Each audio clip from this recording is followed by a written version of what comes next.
कि बोलिया चुचुहिया दुआरा अरे सोर भोग नहीं।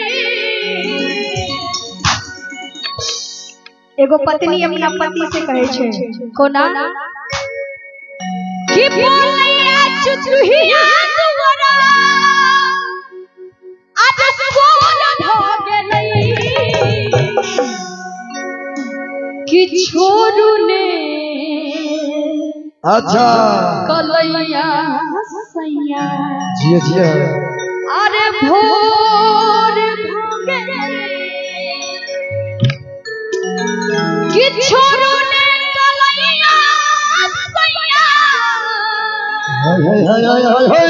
अरे भोर भोगे कि बोलिया चुचुहिया दुआरा सोर भोग लई। बोलिया चुचुहिया दुआरा सोर भोग लई। छोरू ने कलैया सैया भोर भोग लई। छोरू ने कलैया सैया भोर भोग लई।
साजना हमसे दूर रह के क्या करते थे साजना हमसे दूर रह के हमको जुदाई में अकेले छुप छुप के रोया करते थे छुप छुप के रोया करते थे छोरो जन कलैया सैया घर भाग लई छोरो जन कलैया सैया घर भाग लई बोलिया चुचुहिया तोरा घर भाग लई बोलिया चुचुहिया तोरा घर भाग लई। अगर आप सबके नीक लागत त ताली बजा देबै कि छोरो ने कलैया सैया घर भाग